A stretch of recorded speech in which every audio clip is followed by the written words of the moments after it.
पाठ 21 पद परिचय पार्सिंग। वाक्य में प्रयुक्त शब्द ही पद कहलाते हैं। पद परिचय जिस तरह व्यक्ति का परिचय देते समय उसका नाम, गुण, कार्य आदि का विवरण दिया जाता है, उसी तरह पद का नाम, गुण, प्रकार्य आदि के बारे में सूचना देना ही पद परिचय है। पद परिचय विकारी पद। संज्ञा पदों का पद परिचय। संज्ञा के विषय में आप जानते हैं कि ये व्यक्ति, वस्तु, स्थान, भाव आदि के नाम की सूचना देते हैं। संज्ञा के भेदों को निम्नलिखित आरेख से समझिए।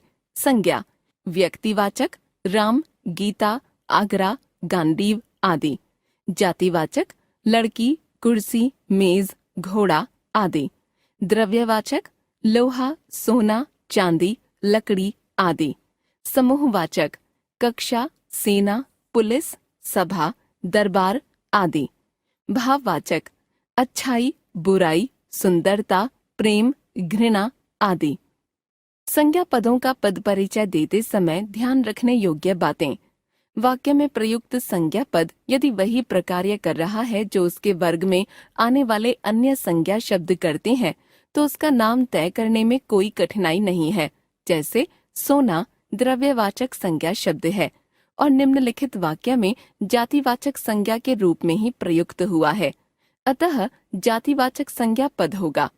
जैसे सोना बहुत महंगा हो गया है, सोना द्रव्यवाचक संज्ञा पद, किंतु निम्नलिखित वाक्य में सोना पद विशेषण का प्रकार्य कर रहा है, अतः यह विशेषण कहलाएगा। जिस तरह सर्वनाम जब संज्ञा की विशेषता बताता है तो उसे सार्वनामिक विशेषण कहा जाता है, उसी तरह निम्नलिखित वाक्य में सोना संज्ञा पद अंगूठी शब्द की विशेषता बता रहा है। मैंने सोने की अंगूठी बनवाई है। सोना विशेषण।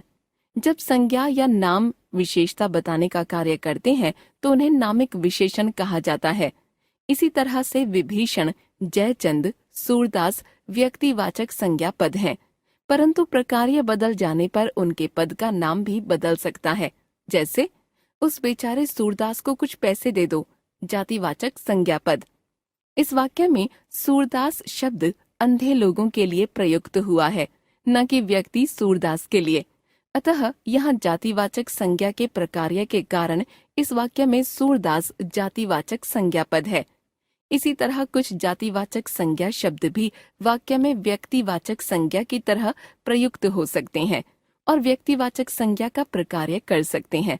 जैसे नेताजी ने कहा था, तुम मुझे खून दो, मैं तुम्हें आजादी दूंगा। नेताजी वैसे तो जातिवाचक संज्ञा वर्ग में आता है, पर इस वाक्य में यह पद सुभाष चंद्र बोस के लिए प्रयुक्त हुआ है, अतः प्रकार्य के आधार पर व्यक्तिवाचक संज्ञा पद कहलाएगा।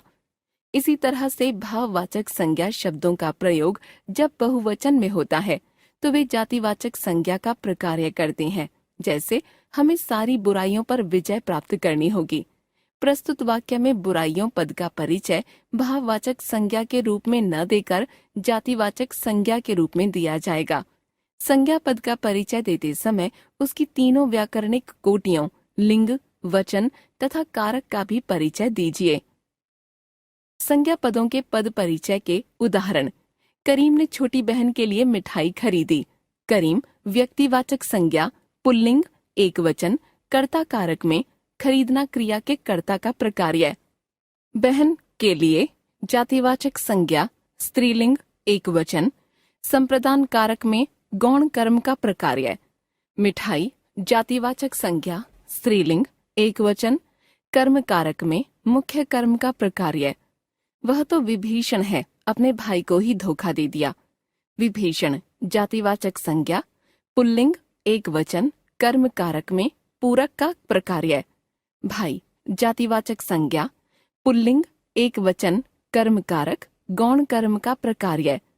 उसकी बेईमानी पकड़ी गई। बेईमानी भाववाचक संज्ञा, स्त्रीलिंग, एकवचन, उसकी पद के साथ संबंध कारक में मुख्य कर्म का प्रकार्य। सर्वनाम पदों का पद परिचय। संज्ञा के स्थान पर प्रयुक्त होने वाले शब्द सर्वनाम कहलाते हैं। इनके भेद इस प्रकार हैं। सर्वनाम पुरुषवाचक उत्तम पुरुष, मैं, हम। मध्यम पुरुष तू, तुम, आप। अन्य पुरुष वह, वे। निश्चयवाचक यह, वह। अनिश्चयवाचक कोई कुछ, प्रश्नवाचक कौन क्या, संबंधवाचक जो जिस, निजवाचक स्वयं अपने आप। सर्वनाम पदों का पद परिचय देते समय ध्यान रखने योग्य बातें।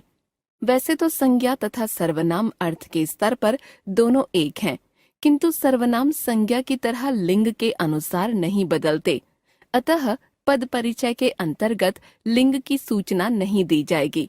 सर्वनाम केवल वचन के अनुसार बदलते हैं, अतः यह सूचना दें कि सर्वनाम एक वचन रूप में है या बहुवचन रूप में।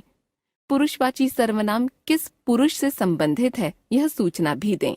सर्वनामों का भी क्रिया के साथ वही संबंध होता है जो संज्ञाओं का होता है, अतः सर्वनाम किस कारक में है, यह सूचना भी अवश्य दी जानी चाहिए। अनिश्चयवाचक सर्वनाम के दो रूप हैं, कोई तथा कुछ। ध्यान रखें, कोई संख्या का प्रयोग प्राणियों के लिए तथा कुछ मात्रा का प्रयोग वस्तुओं के लिए किया जाता है, अतः कोई का परिचय अनिश्चयवाचक संख्यावाची सर्वनाम तथा कुछ का परिचय अनिश्चयवाचक परिमाणवाची सर्वनाम के रूप में किया जाए तो अधिक स्पष्ट पद परिचय होगा। प्रश्नवाचक सर्वनाम में कौन का प्रयोग प्राणी के लिए तथा क्या का प्रयोग वस्तु के लिए किया जाता है। सर्वनाम पदों के पद परिचय के उदाहरण।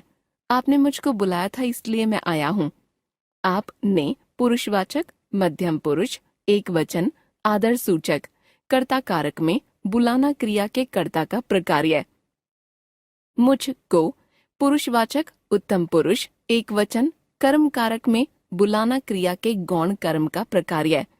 मैं पुरुषवाचक, उत्तम पुरुष, एक वचन, कर्ता कारक में आना क्रिया के कर्ता का प्रकार्य। इसमें बक्से की ओर इशारा करते हुए क्या क्या है। इस में निश्चयवाचक सर्वनाम एक वचन अधिकरण कारक में स्थानवाची क्रिया विशेषण का प्रकार्य। क्या क्या प्रश्नवाचक सर्वनाम बहुवचन कर्ता कारक में होना क्रिया के पूरक का प्रकार्य। कोई आपके लिए कुछ लाया है। कोई अनिश्चयवाचक सर्वनाम एक वचन कर्ता कारक में लाना क्रिया के कर्ता का प्रकार्य। आप के लिए पुरुषवाचक सर्वनाम मध्यम पुरुष आदर सूचक संप्रदान कारक में लाना क्रिया के भोक्ता का प्रकार्य। कुछ अनिश्चयवाचक सर्वनाम एक वचन कर्म कारक में लाना क्रिया के गौण कर्म विशेषण पदों का पद परिचय। संज्ञा या सर्वनाम पदों की विशेषता बताने वाले पद विशेषण कहलाते हैं। संज्ञा शब्दों की तरह कुछ तो मूलतः विशेषण शब्द ही होते हैं तथा कुछ अन्य वर्गों के शब्द प्रयोग के स्तर पर विशेषण का प्रकार्य करने के कारण विशेषणों के वर्ग में आ जाते हैं, जैसे सार्वनामिक विशेषण तथा नामिक विशेषण। सार्वनामिक विशेषण सर्वनाम शब्द जब विशेषण का प्रकार्य करने लगते हैं तो उन्हें सार्वनामिक विशेषण कहते हैं। जैसे आपका सार्वनामिक विशेषण बेटा कहाँ गया। नामिक विशेषण संज्ञा या नाम शब्द जब विशेषण का कार्य करने लगते हैं तो उन्हें नामिक विशेषण कहते हैं। जैसे मोहन का नामिक विशेषण बेटा कहाँ गया। विशेषण पदों का पद परिचय देते समय ध्यान रखने योग्य बातें।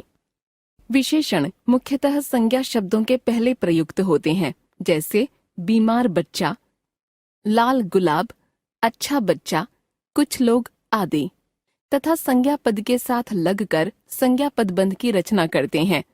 कभी कभी विशेषणों का प्रयोग पूरक के रूप में भी होता है, जैसे गुलाब लाल है, साड़ी सुंदर है, बच्चा बीमार है, लड़की ईमानदार है। वाक्य में विशेषण पद संज्ञा पदबंध का हिस्सा होते हैं, अतः विशेषणों के लिंग वचन पद उनके विशेष्य संज्ञा पद के अनुसार तय किए जाते हैं। जैसे अच्छा लड़का, अच्छी लड़की। कुछ विशेषण ऐसे भी होते हैं जो लिंग या वचन के अनुसार नहीं बदलते, जैसे सुंदर लड़का, सुंदर लड़के, सुंदर लड़की, सुंदर लड़कियां। ऐसी स्थिति में उनके विशेष्य का जो लिंग या वचन होता है वही विशेषणों का लिंग या वचन तय किया जाता है। नामिक तथा सार्वनामिक विशेषणों के उपभेद केवल जानकारी के लिए बताए गए हैं। पद परिचय देते समय उपभेदों की जानकारी देना अपेक्षित नहीं है, अतः कोई भी उपभेद हो केवल नामिक या सार्वनामिक विशेषण लिख सकते हैं। विशेषण पदों के पद परिचय के उदाहरण। छोटे बच्चे ने 1 लीटर दूध पी लिया। छोटे गुणवाचक विशेषण पुल्लिंग एकवचन, तिर्यक रूप बच्चा विशेष्य के गुण बताने का प्रकार्य। 1 लीटर परिमाणवाचक विशेषण उभयलिंगी एकवचन, दूध विशेष्य की मात्रा बताने का प्रकार्य। तीनों मेहमान गाजर का हलवा लेकर आए थे। तीनों संख्यावाचक विशेषण पुल्लिंग एकवचन, विशेष्य के अनुसार मेहमान विशेष्य की संख्या बताने का प्रकार्य। गाजर का नामिक विशेषण पुल्लिंग एकवचन, हलवा विशेष्य की विशेषता बताने का प्रकार्य। यदि तुम इतना कम खाओगे तो बहुत दिनों तक काम नहीं कर सकते। इतना परिमाणवाचक प्रविशेषण पुल्लिंग एकवचन, कम विशेषण की विशेषता बताने का प्रकार्य। कम परिमाणवाचक विशेषण पुल्लिंग एकवचन, खाना विशेष्य की विशेषता बताने का प्रकार्य। क्रियापदों का पद परिचय। क्रियाओं के निम्नलिखित भेद पाए जाते हैं। क्रियाएं, मूल क्रियाएं, अकर्मक, सकर्मक, एककर्मक, द्विकर्मक। व्युत्पन्न क्रियाएं, संयुक्त, सामासिक, नामिक, मिश्र। प्रेरणार्थक, प्रथम प्रेरणार्थक, द्वितीय प्रेरणार्थक। व्युत्पन्न अकर्मक। क्रियापदों के पद परिचय में निम्नलिखित सूचनाएं दें। क्रिया का भेद। यदि क्रिया घटित हुई है तो उसके काल एवं पक्ष की सूचना। यदि घटित नहीं हुई है तो उसकी वृत्ति की सूचना, वाच्य की सूचना, प्रयोग की सूचना। क्रियापदों के पद परिचय के उदाहरण। सब लोग घर गए हैं। गए अकर्मक क्रिया भूतकाल, पूर्णकालिक पक्ष कर्तृवाच्य, कर्तरी प्रयोग। लड़कियां काम कर रही हैं सकर्मक क्रिया वर्तमान काल, सातत्य बोधक पक्ष कर्तृवाच्य, कर्तरी प्रयोग। सब लोग वापस आ गए थे संयुक्त क्रिया भूतकाल, पूर्ण पक्ष कर्तृवाच्य, कर्तरी प्रयोग। बच्चे ने कुत्ते को डंडे से मारा सकर्मक क्रिया सामान्य भूतकाल, कर्तृवाच्य, भावे प्रयोग। पद परिचय। अविकारी पद। अविकारी शब्दों के वर्ग में निम्नलिखित शब्द आते हैं। क्रिया विशेषण संबंध बोधक, समुच्चय बोधक, विस्मयादि बोधक, निपात। चूंकि इस वर्ग के शब्द व्याकरणिक कोटियों से विकृत नहीं होते तथा वाक्य में यथावत रूप में बने रहते हैं, अतः अविकारी कहे जाते हैं। अब हम प्रत्येक के पद परिचय की चर्चा करेंगे। क्रिया विशेषण पदों का पद परिचय। क्रिया की विशेषता बताने वाले शब्द क्रिया विशेषण कहलाते हैं तथा जब ये वाक्य में प्रयुक्त होते हैं तब क्रिया विशेषण पद बन जाते हैं। क्रिया विशेषण पदों का पद परिचय देते समय ध्यान रखने योग्य बातें। ध्यान रखिए, जो मूल क्रिया विशेषण शब्द हैं वे ही अविकारी हैं, परंतु अन्य पदों की तरह अन्य विकारी वर्गों के अनेक शब्द भी क्रिया विशेषण का प्रकार्य करने के कारण उस संदर्भ में क्रिया विशेषण कहलाते हैं। इस प्रकार वाक्यों में 2 तरह के क्रिया विशेषण पद मिल सकते हैं, मूल क्रिया विशेषण तथा प्रकार्यात्मक क्रिया विशेषण। जैसे बच्चा वहां बैठा है, वह धीरे चल रही है। मूल क्रिया विशेषण बच्चा घर पर बैठा है, वह कार से आई। प्रकार्यात्मक क्रिया विशेषण। क्रिया विशेषण पदों के पद परिचय के उदाहरण। आप जल्दी से छत पर पहुंचिए। जल्दी से मूल क्रिया विशेषण रीतिवाची, पहुंचना क्रिया की रीतिगत विशेषता बताने का प्रकार्य। छत पर प्रकार्यात्मक क्रिया विशेषण स्थानवाची, पहुंचना क्रिया की स्थान संबंधी विशेषता बताने का प्रकार्य। मैं 2 घंटे बाद आता हूँ, तुम यहीं इंतजार करो। 2 घंटे बाद प्रकार्यात्मक क्रिया विशेषण कालवाची, आना क्रिया की समय काल संबंधी विशेषता बताने का प्रकार्य।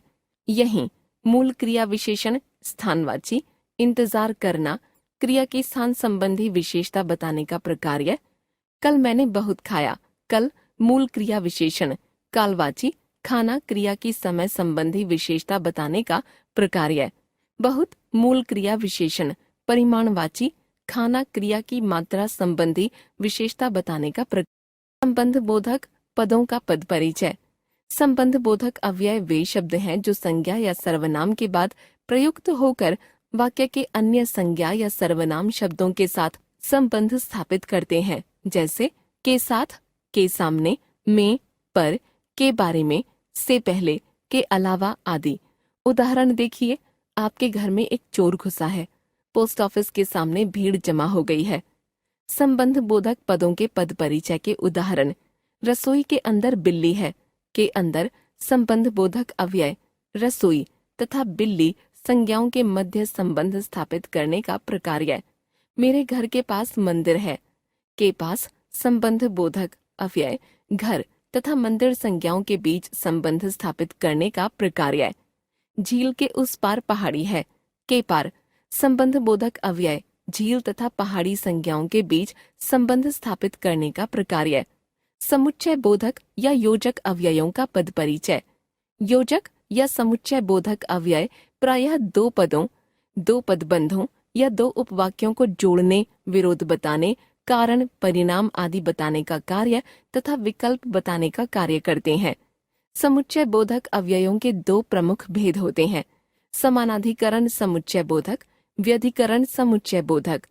समुच्चय बोधक पदों के पद परिचय के उदाहरण। कल मैंने राम और श्याम फिल्म देखी। और समानाधिकरण समुच्चय बोधक अव्यय दो संज्ञा पदों राम एवं श्याम को जोड़ने का प्रकार्य। पढ़ो मगर ध्यान से। मगर समानाधिकरण समुच्चय बोधक अव्यय दो समानाधिकृत उपवाक्यों के बीच विरोध प्रदर्शित करने का प्रकार्य। ऐसा लगा मानो आंधी आने वाली है। मानो।